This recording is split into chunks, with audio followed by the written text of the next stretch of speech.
jaga bersama di gardu. Minum kopi sambil menghisap cerutu. Nah, ini khasnya bapak-bapak nih. Dengan program Desa Berdaya Kampung Madu, Desa Kemelagi semangat terus maju.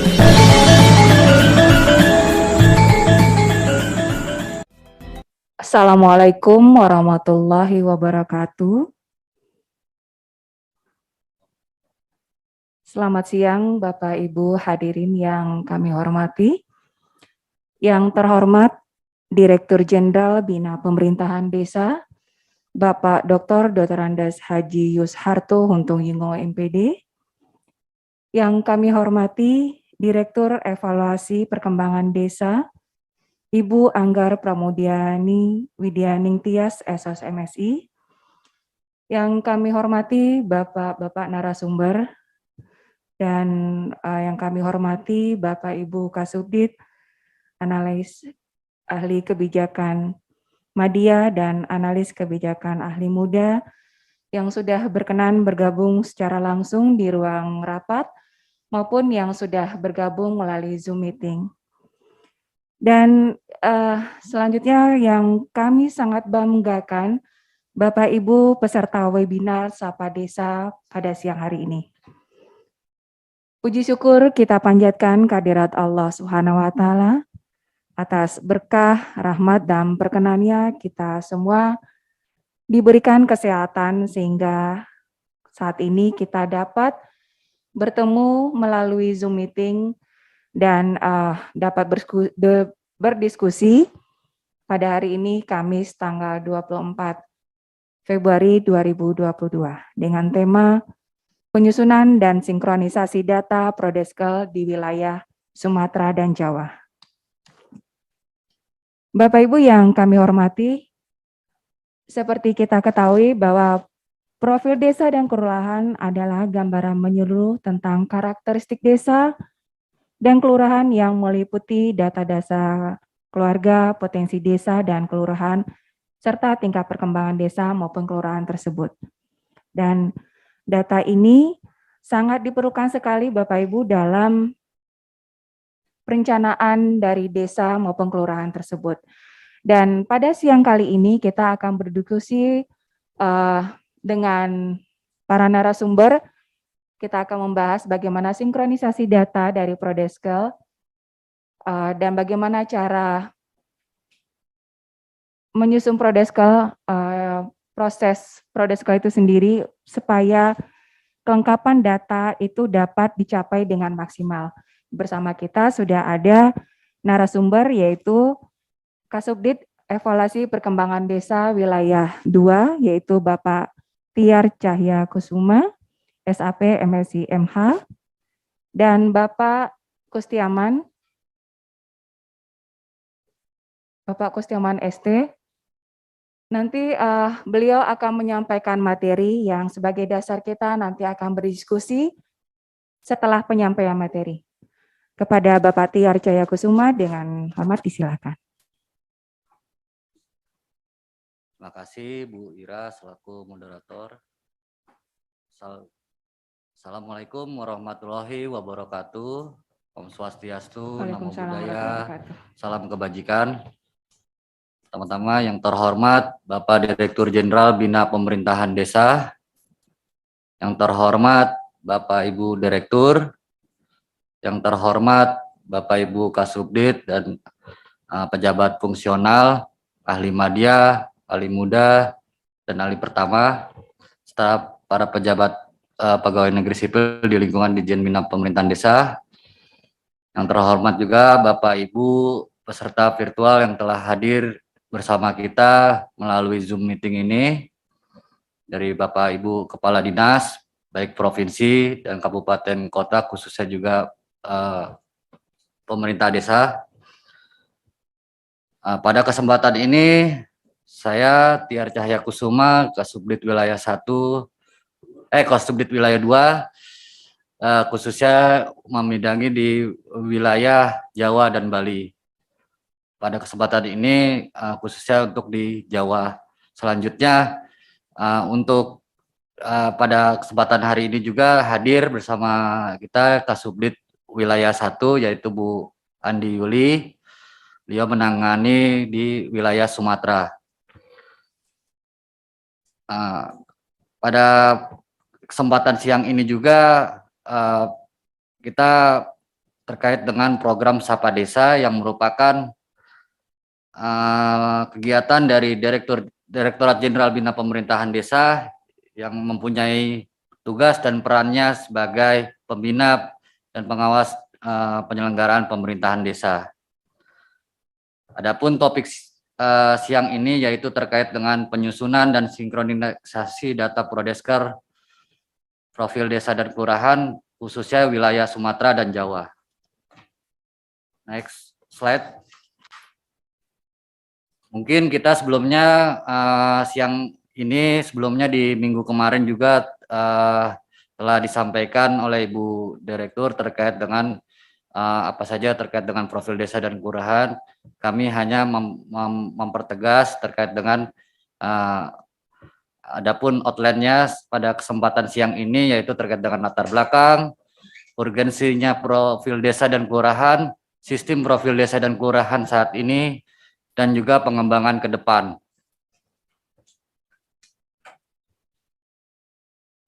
Profil desa dan kelurahan, kita mungkin Bapak Ibu yang lama di Dinas Pemberdayaan Masyarakat Desa khususnya, yaitu dasarnya yaitu sesuai dengan Permendagri nomor 12 tahun 2007 tentang pedoman penyusunan dan pendayagunaan data profil desa dan kelurahan.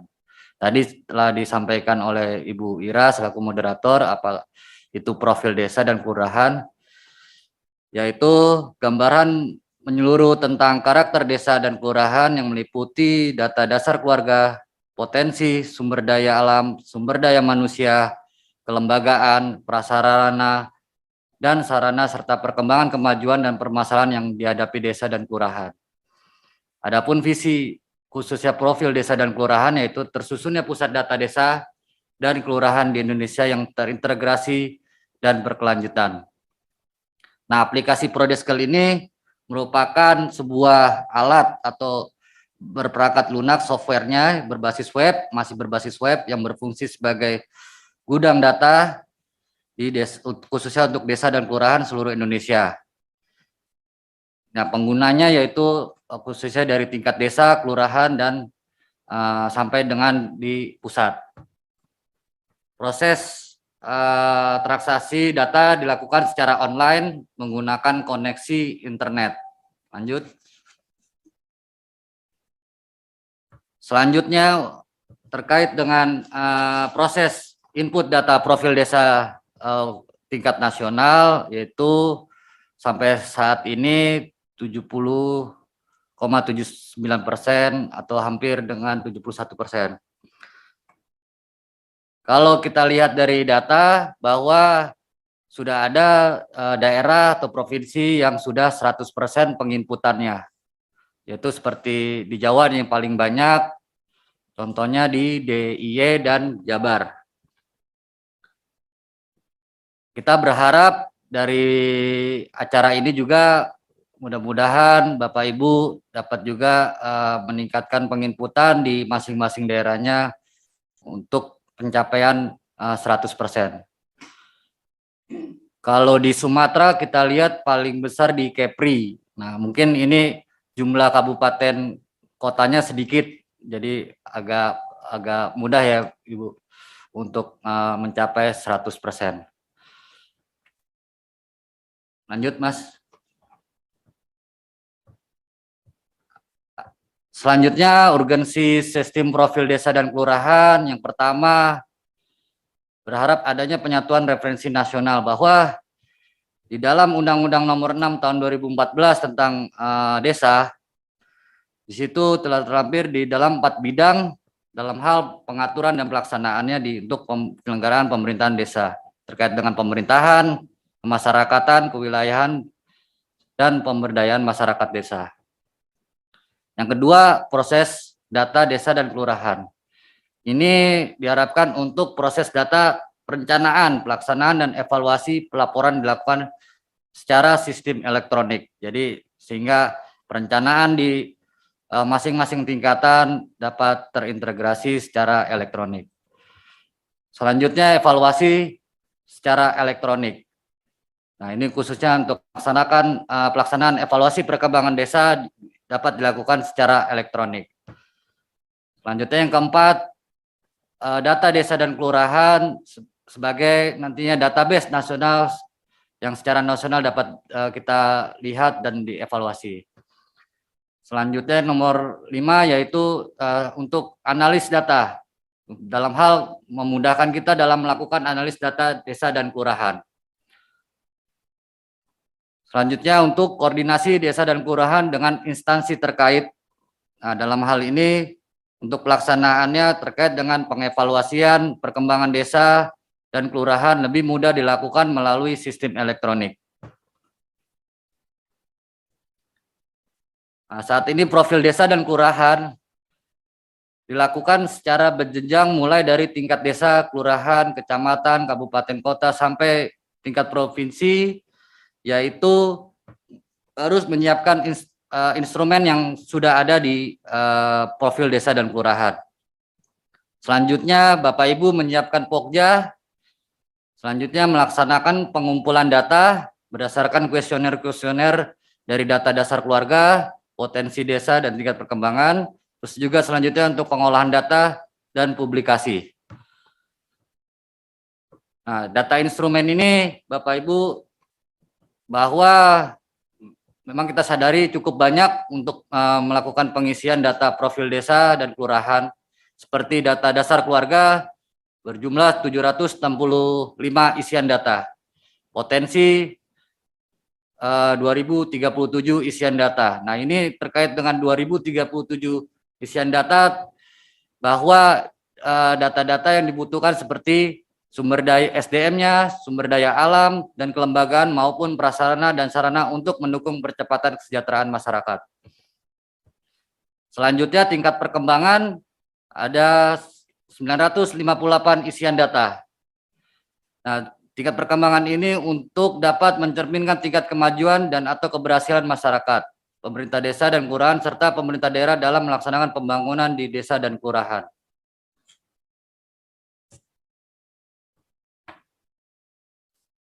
Dan baik, selanjutnya Bapak Ibu dalam hal nantinya untuk pengisian profil desa dan kelurahan, Bapak Ibu diharapkan membentuk Pokja di tiap masing-masing tingkatan. Dari Pokja tingkat desa dan kelurahan, Pokja di tingkat kecamatan, Pokja tingkat kabupaten kota, dan Pokja provinsi.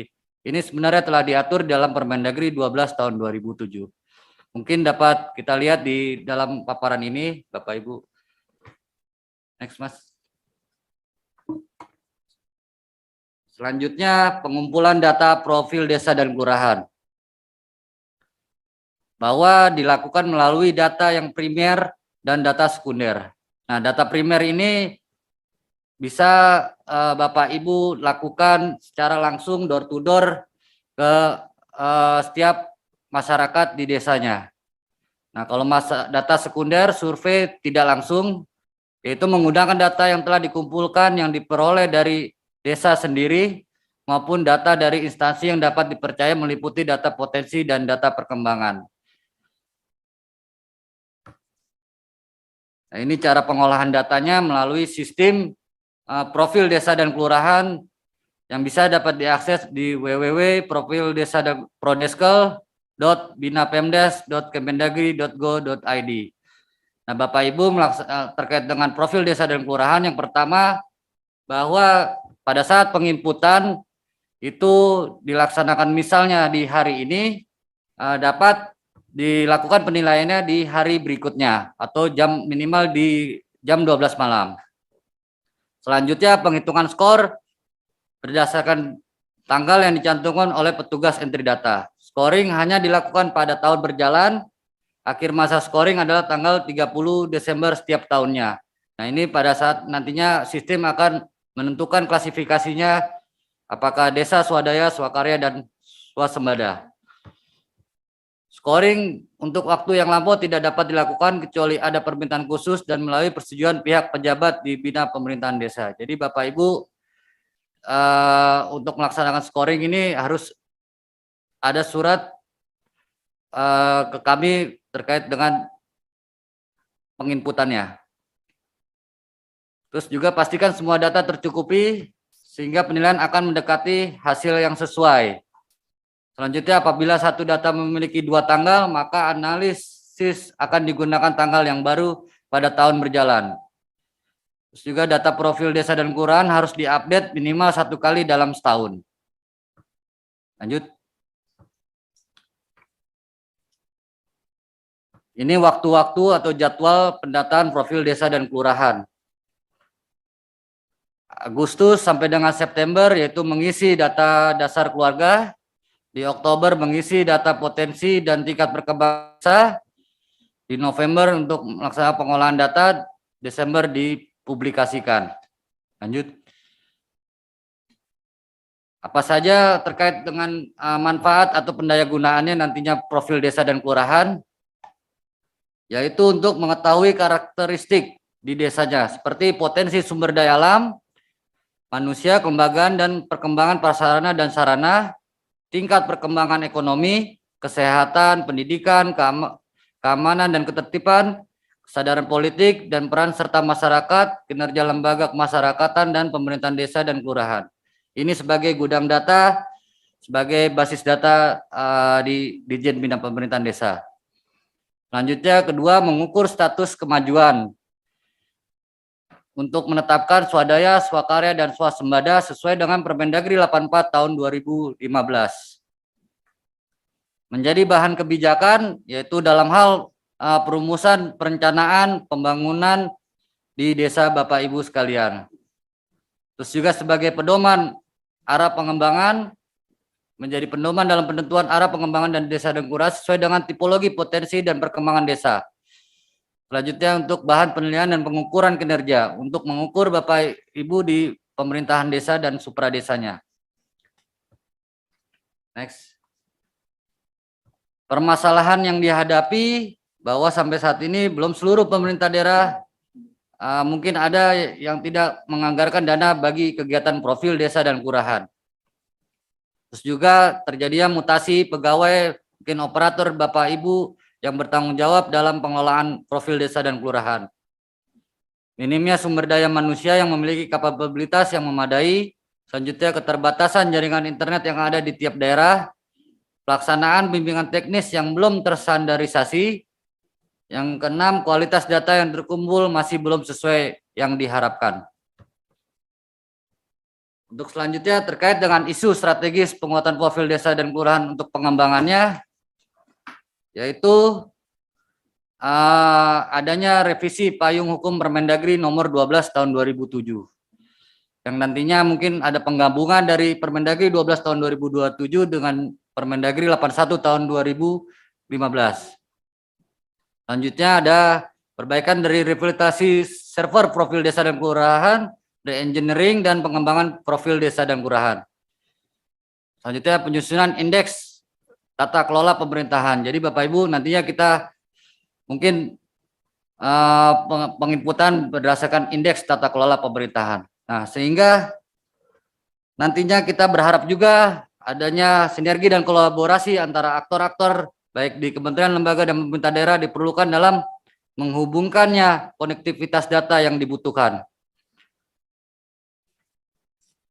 Terkait pengembangan sistem data yang ada, bahwa nanti dashboard aplikasi yang ada yaitu antara Prodeskel dan evaluasi perkembangan itu akan digabungkan. Jadi nantinya profil desa Bina Pemerintahan menyajikan data desa yang bersumber dari profil desa, kelurahan, Fdeskel, dan data lainnya. Pengumpulan data dan pengelolaan data aplikasi sistem informasi berada di Direktorat Jenderal Bina Pemerintahan Desa dan integrasi sistem serta verifikasi data terlebih dahulu oleh perangkat desa, kabupaten kota, dan provinsi yang berwenang. Adapun fitur-fitur utama adanya integrasi data, validasi data, pengkategorian data, master data, penyajian grafik, dan terakhir notifikasi sistem. Selanjutnya pada siang ini juga telah hadir bersama kita Bapak Kustiaman yang akan menyampaikan lebih teknis terkait dengan profil desa dan kelurahan. Mungkin saya kembalikan terlebih dahulu kepada Ibu Ira selaku moderator pada siang ini. Baik, terima kasih banyak Pak Tiar yang sudah menyampaikan materi pertama kita pada siang hari ini. Dan materi kedua akan disampaikan oleh Bapak Kustiaman yang akan lebih menyampaikan secara detail tentang teknis dari Prodeskel ini. Kepada Pak Kustiaman, disilakan.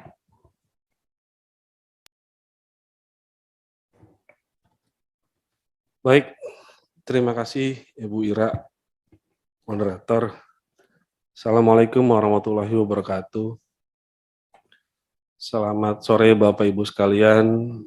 Mohon izin menambahkan apa yang disampaikan Pak Tiar terkait dengan data Prodeskel. Bisa ditampilkan Mas slide-nya. Next. Oke. Baik, Bapak Ibu sekalian, izin menambahkan apa yang disampaikan Pak Tiar. Setiap user yang akan masuk ke dalam Prodeskel itu mempunyai kode registrasi dan kata sandi masing-masing. Dari mulai pengguna desa sekitar 74.961 yang baru tersedia, yang tinggal nambah satu lagi, satu desa ada penambahan desa, kemudian kelurahan seluruhnya, kemudian user kecamatan seluruhnya, kabupaten, kota seluruhnya, dan provinsi sampai dengan user pusat itu mempunyai kode registrasi 10 digit. Jadi tidak ada kode registrasi tidak 10 digit. Namun kode registrasi tersebut itu berbeda dengan kode pemerintahan umum yang diatur dalam Permendagri. Sama-sama 10 digit, sekitar 4 digit pertama itu sama, tetapi ke belakangnya itu berbeda.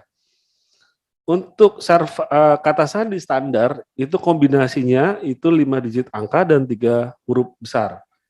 Namun beberapa kata sandi yang sudah dirubah, baik perubahannya oleh individu maupun dirubah oleh admin di tingkat kecamatan maupun kabupaten dan provinsi, itu kombinasi kata sandinya mungkin berbeda. Tapi apapun itu nggak masalah selama bisa digunakan. Nah, bagi Bapak Ibu yang kesulitan masuk ke Prodeskel karena kata sandi, kode registrasinya mungkin lupa, atau mungkin sudah dirubah dulu terus kemudian hilang catatannya, itu nanti bisa disampaikan ke admin di tingkat kabupaten kota. Atau kalau misalkan nggak bisa juga disampaikan ke admin tingkat provinsi. Namun kalau nanti nggak bisa juga, nanti dari kabupaten atau provinsi itu berkirim surat ke kami untuk menyiapkan kode registrasi dan kata sandinya. Itu biasanya satu kabupaten atau satu provinsi minta di reset ulang atau minta kata sandi baru. Itu Bapak Ibu sekalian. Selanjutnya, di dalam pengisian Prodeskel, mungkin saya tidak masuk ke aplikasi, nanti Bapak Ibu sekalian bisa langsung. Di dalam aplikasi Prodeskel itu, ini contoh form isiannya. Di dalamnya itu ada data numerik, teks, tanggal, kemudian ada tombol-tombol ya, dari mulai tombol kancing, tombol combo, dan tombol checklist. Itu mempunyai cara pengisiannya. Kalau yang seperti tadi di sebelah kiri itu, nomor urut katakanlah itu pengisiannya dengan numerik. Dari mulai, kalau kode numerik itu dari mulai 0 sampai dengan 9, tetapi untuk nomor urut itu biasanya dimulai dengan angka 1. Jadi numerik itu kalau secara data itu 0 sampai 9, namun untuk nomor urut biasanya dimulai dengan angka 1.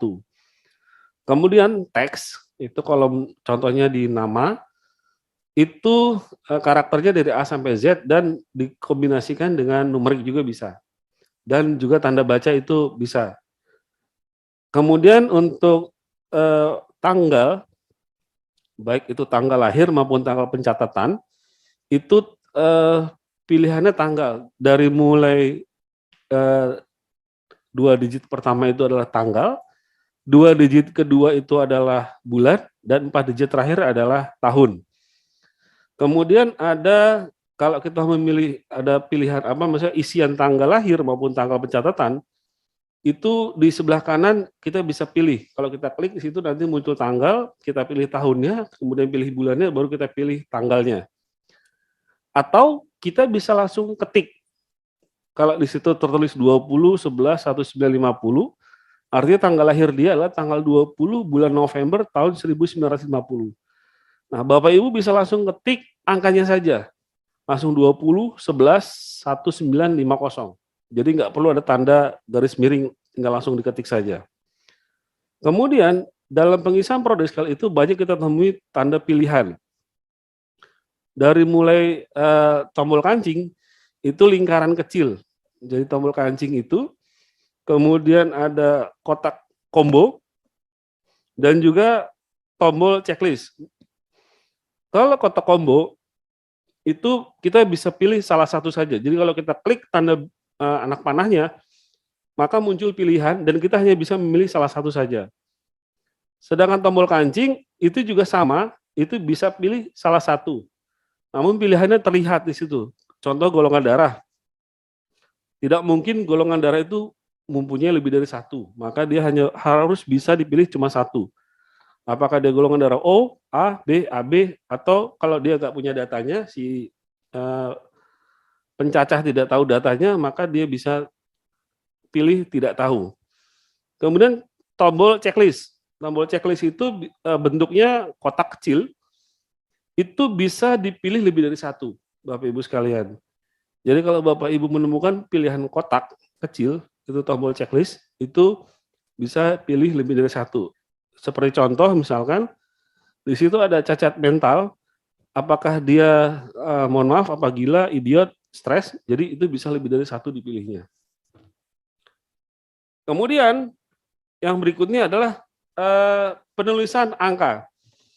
Jadi kalau kita ada entrian 3.3350, kalau kita di Excel kita bisa tulis tanpa titik, tapi bisa juga kita dengan menggunakan titik, itu kita tidak perlu ketik tulisan titiknya.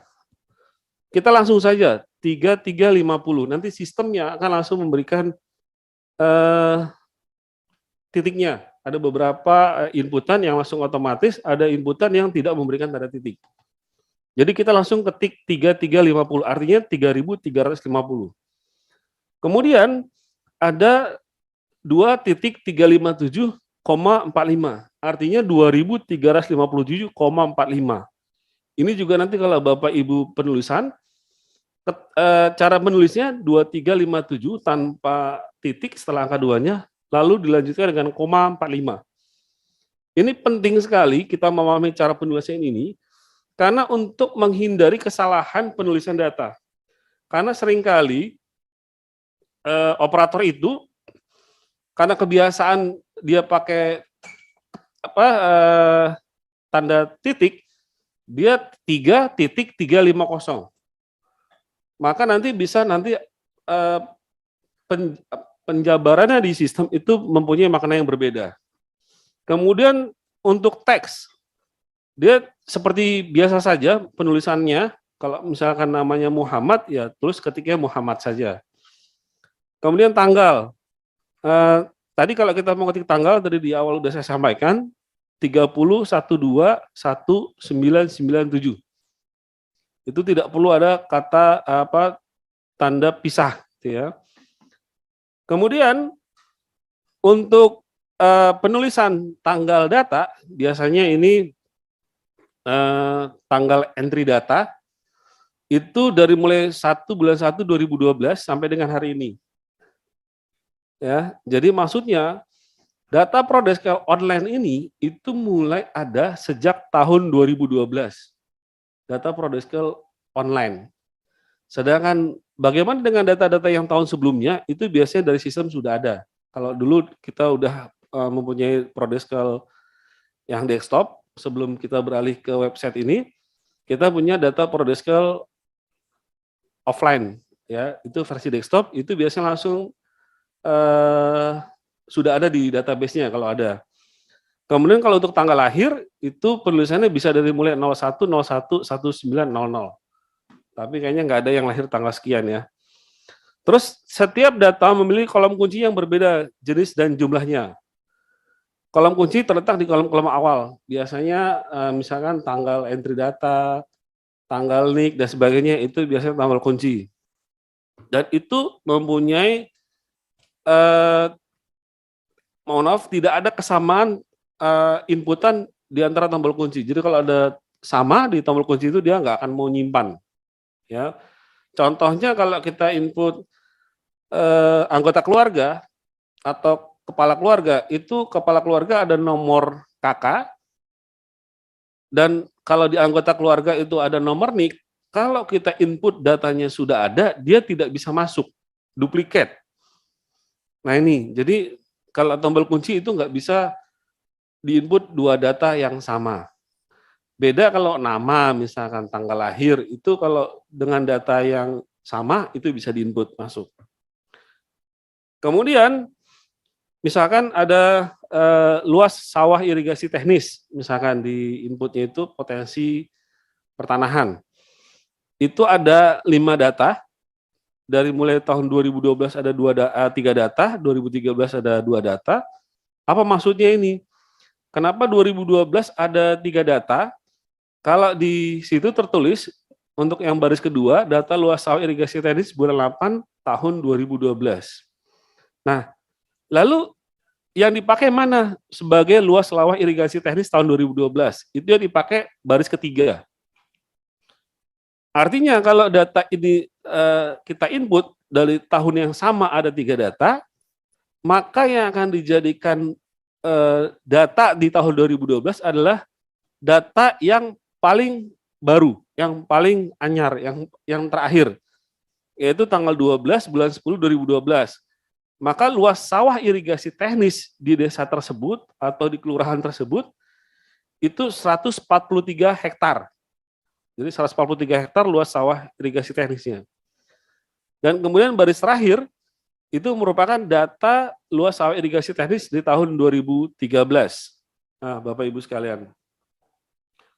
Kemudian ini juga sangat penting saya sampaikan, ada satuan itu hektar, ada satuan itu kilometer persegi, ada satuan meter persegi. Panjangnya juga ada kilometer, ada meter, ada mil, kemudian massa juga ada ton, ada kilogram, ada gram, dan sebagainya.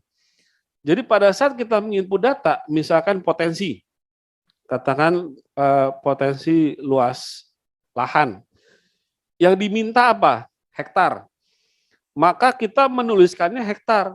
Kalau ada 10 hektar ya kita tulis angka 10. Tetapi kalau ada 10 hektar, ada misalkan kita satuannya ada 13.000 meter persegi yang ada di data lapangan, namun cara penulisannya adalah, maka kalau kita misalkan 13.000 meter persegi, maka penulisannya itu 1,3 hektar. Jadi tergantung apa yang diminta satuannya, kemudian datanya apa, nah kita konversikan menjadi apa yang diminta oleh sistem. Jadi ini penting sekali Bapak Ibu sekalian, jangan sampai apa yang diminta satuannya kita menuliskan maksudnya beda. Nah, ini sangat berbahaya sekali. Itu biasanya terjadi pada saat contohnya itu menuliskan luas wilayah. Luas wilayah satu desa maksudnya 100 hektar, maksudnya dia 10.000, misalkan 100.000 meter persegi katakanlah. Itu kalau dikonversi menjadi hektar itu berapa ya? 100 meter persegi ya? 100.000. Sekitar 10 hektar ya? Ya, 10 hektar. Dia nulisnya 100.000. Padahal harusnya dia nulisnya cuma angka 10 misalkan. Maka nanti kalau dia nulis 100.000, maka sistem akan membacanya 100.000 hektar. Bayangkan kalau 10 desa aja salah menuliskan kayak gitu, data seperti itu, maka nanti di sistem penjumlahan luas wilayah kecamatan, luas wilayah kabupaten, luas wilayah provinsi, maka jumlahnya tidak akan masuk akal, terlalu luas. Kemudian terkait dengan panjang jalan, yang diminta kilometer, kita nulisnya meter. sehingga nanti panjang jalannya tidak masuk akal juga. Nah, itu juga terjadi di data per desa, ada beberapa desa yang menginput seperti itu. Jadi Bapak Ibu tolong perhatikan satuan ini juga sangat penting, termasuk juga massa, kilogram, kuintal, dan juga ton. Ini juga sangat penting sekali. Nah, ini juga salah satu contoh form isiannya.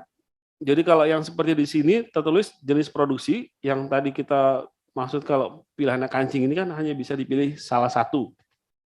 Namun bagaimana bila jenis produksi di desa kita atau kelurahan kita itu ada 2? Padahal ini cuma bisa pilih salah satu.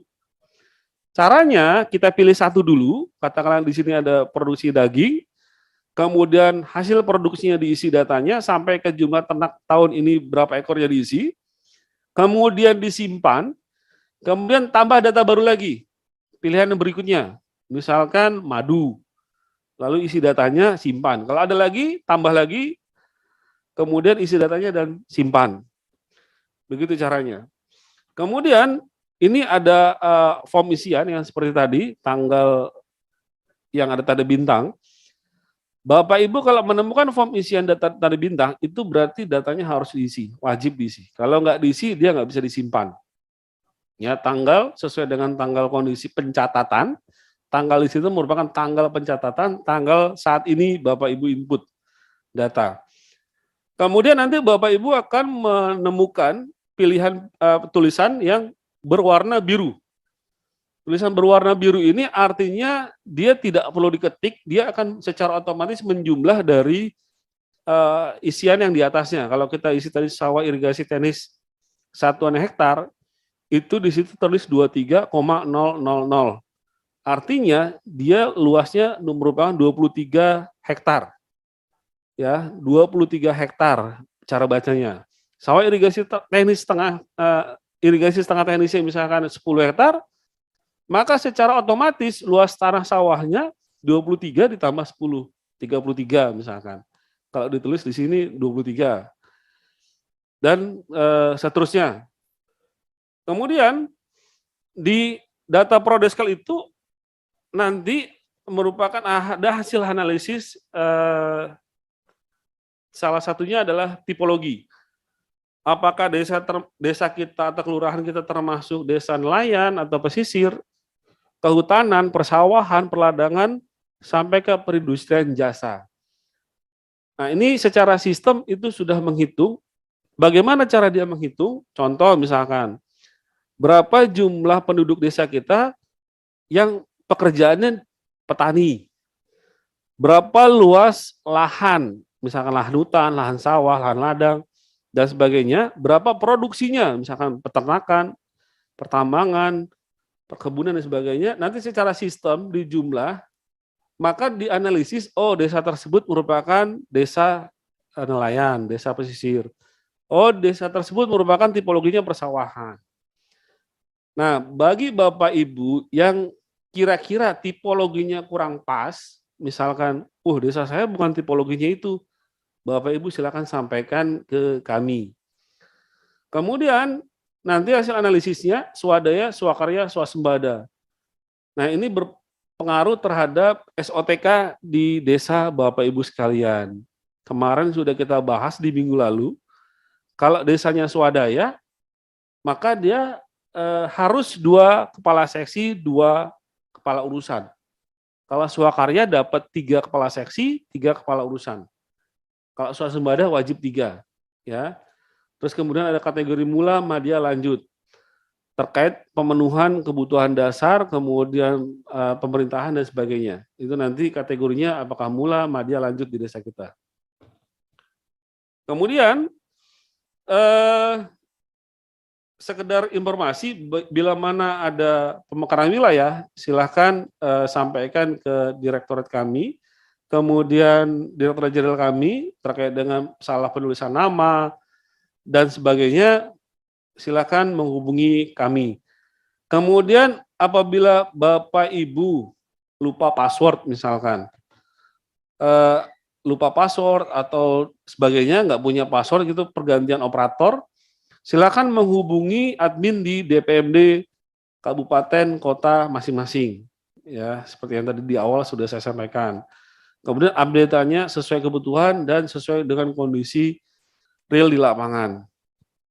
Nah, ini salah satu kita login sebagai admin. Ini admin dari mulai kecamatan sampai ke pusat.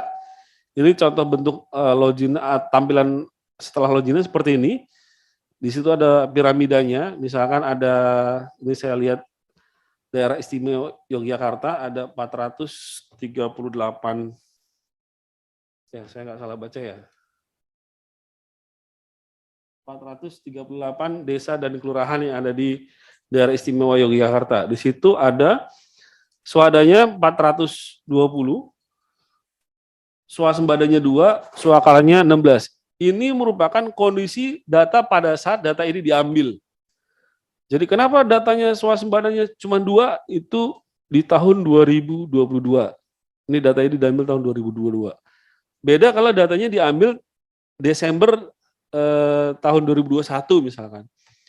Kemungkinan swasembada dan swakarnya akan lebih banyak. Ya, Bapak Ibu sekalian. Ini akan membaca secara sistem kondisi real pada saat itu. Nah, ini data laporan-laporan yang bisa Bapak Ibu ambil dan sinkronkan dengan data-data yang ada di desa, ada di dinas, dan sebagainya. Katakanlah di kabupaten ingin melihat, katakanlah BUMDes-nya misalkan.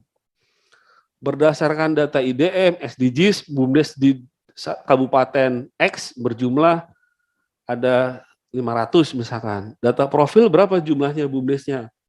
Oh, kok beda datanya? Di profil tulisannya 450 misalkan, di IDM 500. Ini mana yang data yang benar, yang salah? Itu bisa disinkronkan. Produksi misalkan tanaman pangan. Berapa jumlah produksi padi sekabupaten misalkan. Kemudian kita sandingkan dengan data